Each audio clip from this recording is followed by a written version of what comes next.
Hello my friends, welcome to YouTube channel. I am your host Indrani. Please subscribe my channel and press the bell icon button. Friends, मैं God से pray करती हूँ कि मेरे हर listeners, मेरे सुनने वाले जहाँ भी हैं खुशबाश रहें और आप भी मुझे अपनी दुआओं में याद रखिएगा। जय श्री राम। आज के जो स्टोरी सेंडर है, इनका नाम है उत्तम।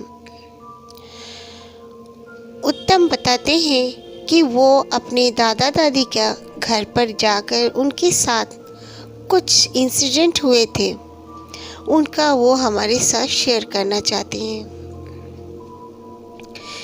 मैं हर साल अपने दादा दादी के घर गर्मियों की छुट्टी में चला जाया करता था।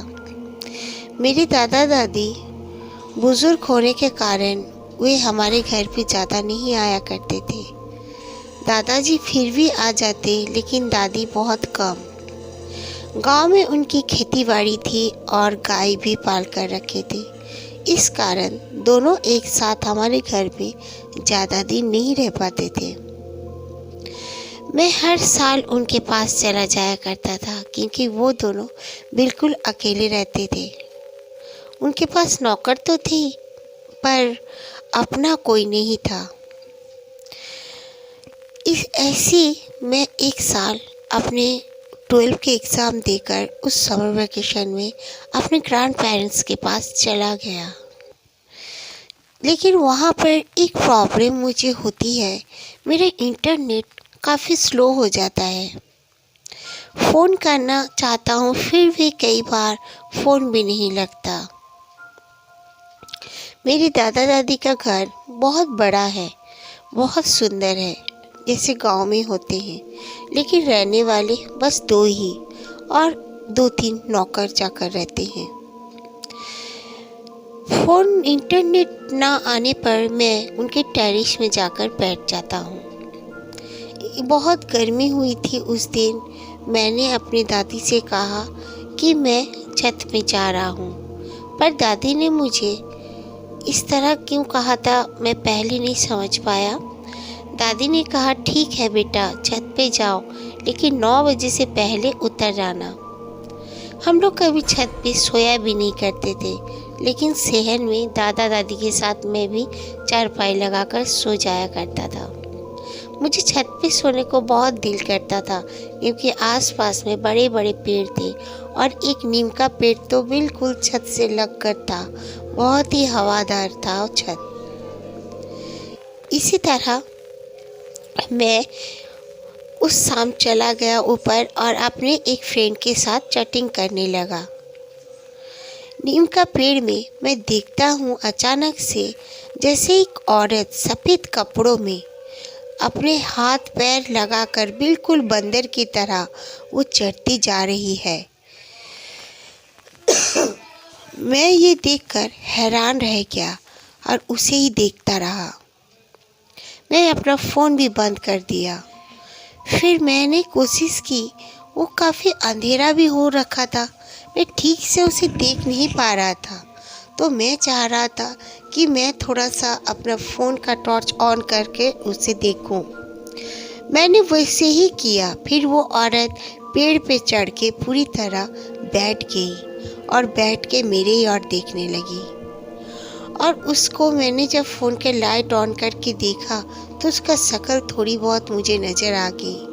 उसकी शक्ल बिल्कुल सूखी हुई थी, सफ़ेद, ऐसे जैसे लग रहा है बिल्कुल भी उसके शरीर में खून ना हो, और उसकी आंखें काली काली थी। ये देखकर मैं काफ़ी डर गया और मैं जैसे हिल नहीं पा रहा था, और वो औरत मुस्कुरा के मुझे देख रही थी।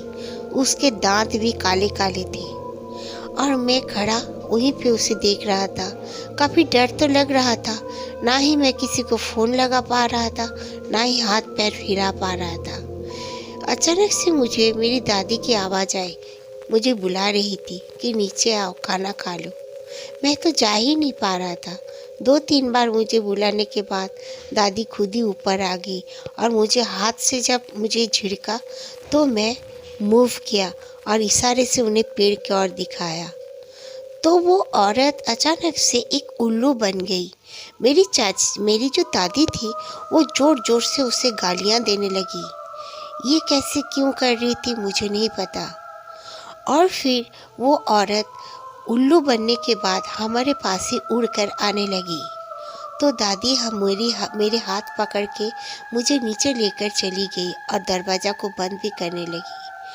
वो औरत जो उल्लू बन गई थी वो बहुत ज़ोर ज़ोर से ठहाके मार के हंस रही थी। हंसने की आवाज़ हमें आ रही थी। हम नीचे आ गए। नीचे आने के बाद दादी बस भगवान को बुलाने लगी। दादाजी कुछ पूछने पर भी दादाजी को उन्होंने कुछ नहीं बताया और 2-3 जो नौकर थे सबको हमारे कमरे में ही बुला लिया और दरवाज़ा बंद कर हम लोग ना रात को खाए और ना ही सो पाए। सुबह होते ही दादी ने कहा सब कोई नहा धो लो। हम लोग नहा धो लिए। उसके बाद वो मंदिर में हमें लेकर चली गई।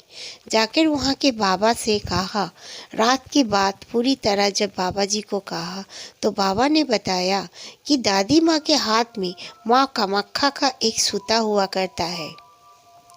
हर साल दादी वो नया सूता जब उनको आता है माँ कामाख्या के मंदिर से या वो जाती है, वो वहाँ एक रक्षा कवच भी दादी पहनी हुई है।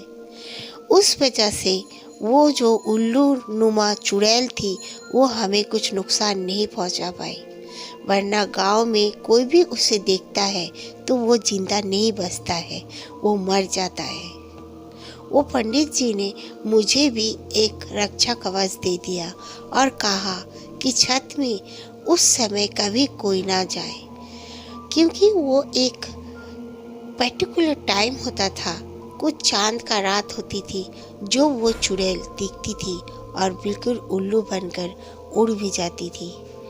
जो भी इंसान उसे इस तरह रूप बदलते देखता था उसकी मौत निश्चित होती थी, लेकिन मैं भगवान की दया से बच गया। आज भी अगर वो बात मुझे याद आती है तो मैं सहम जाता हूँ, लेकिन उस दिन मेरी ज़िंदगी थी इसलिए मैं बच गया।